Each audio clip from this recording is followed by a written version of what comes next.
Hello, hello, hello. Welcome back to Underrated Movies. I'm your guy, I'm your man, Mr. Alton Henry. Today I'm going to talk to you of another film, The Revenant, starring Leonardo DiCaprio, Tom Hardy, Brandon Gleeson.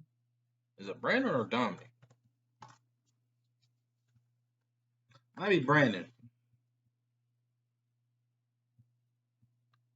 No, Dom Hall Gleeson and Will Poulter. Okay. The guy who's going to play Adam Warlock in Marvel.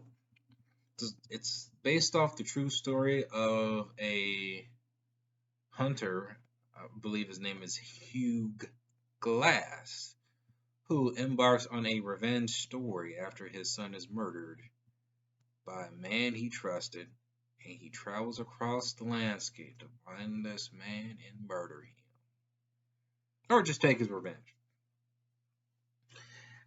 I remember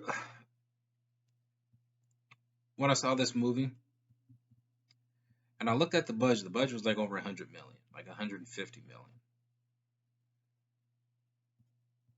And experiencing this film in theaters was like nothing I haven't seen in a long time. It feels very old school. It feels like kind of like a breath of fresh air, though I can tell you this film reminds me quite a bit of The Northman, which is currently available to watch streaming and DVD. First off, like, subscribe, comment below. Let me know what you think about this video, and let me know what is your favorite underrated movie. Um, but to the film, The Revenant, it feels like both that film and The Northman have some similarities. Just this film, The Revenant, is longer.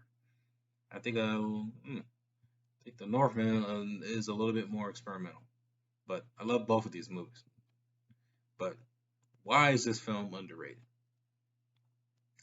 The movie made pretty good money, and it won Leonardo DiCaprio his first Oscar nomination. I mean, his first award finally. But with this film, it's beautifully shot. It's beautifully shot. The story is there. I like revenge stories. This is a slow pace burner, more a little bit artsy, but this is an artsy, like big budget extravaganza film. You don't normally or you rarely see if they get made nowadays. These kind of films are tougher to get made. Especially now there's a strong different demographic of certain movies that makes money. But performance wise, it's amazing how Leonardo DiCaprio is able to carry this film by not saying a lot. And his performance, what he goes through physically, mentally, you see it on camera and you just feel what he's feeling every single moment. The the obstacles that he goes through, scene by scene by scene, he'd be dead. You'd be dead. I mean, it's unbelievable. In fact, it's a little inspirational because the main theme of this film is keep fighting, keep living, no matter how hard life seems to get you, no matter how much life throws you down. You gotta keep fighting. Constantly keep fighting. What's the point of it? But what's is to experience life, the, the positive things out of it. And he desperately fights to do that while also trying to get vengeance on the son, which he dies horribly. Um, which Tom Hardy is the villain of this film. Yeah, he's a pretty good villain. He's a very relatable villain where you can see his point of view in the situation they're in, just like everybody else in the film that they're trying to survive. However, he goes a step too far with his selfishness and bitterness and maybe some weakness. He decides to murder DiCaprio's son in the film.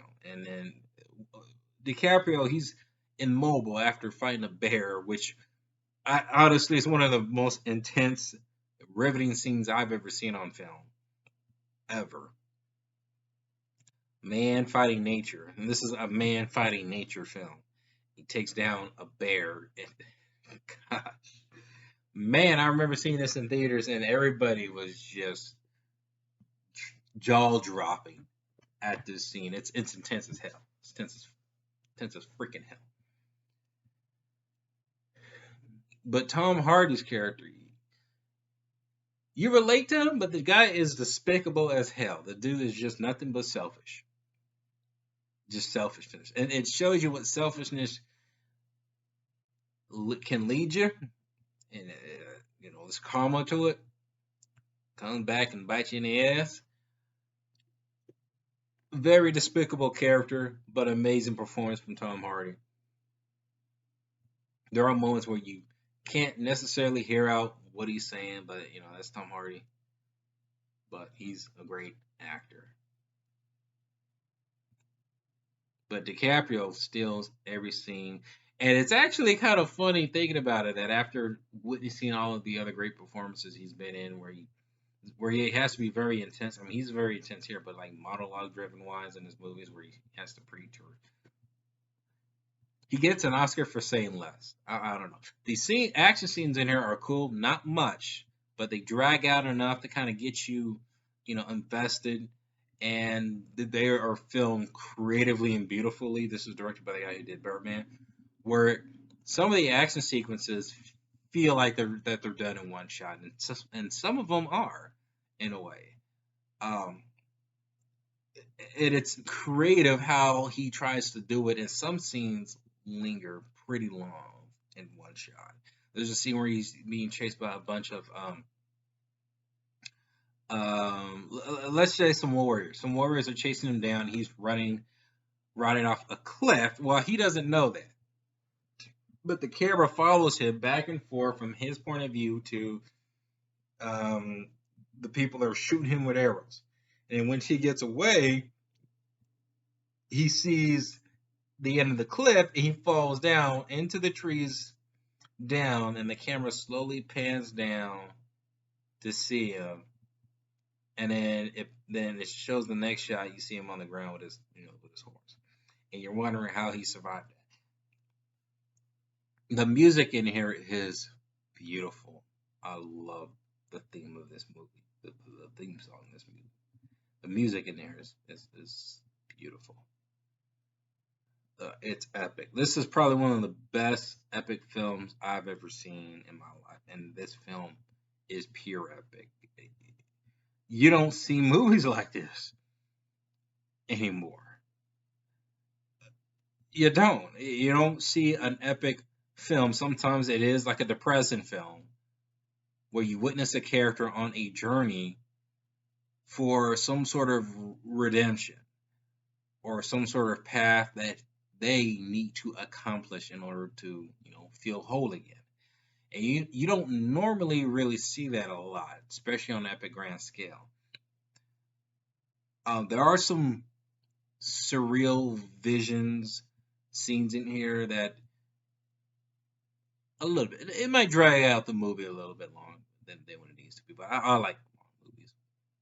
So it felt pretty unique. It felt like a whole new world when those visions came out, and then DiCaprio's encountering a bunch of different other people on his journey, and then visually this movie is haunting. Like,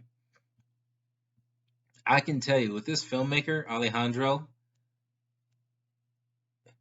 he would be my pick of directing what's currently happening right now, the Last of Us HBO television series. With his style regarding to this movie, he would be a perfect choice for that series. I believe so. Definitely. I feel like the hype of this movie disappeared immediately after its run. To be honest with you, this film needs to be revisited over and over and over again. It's a masterpiece. The Revenant Comment below. Let me know if you have seen it, what you thought about it, and let me know what is your favorite underrated movie.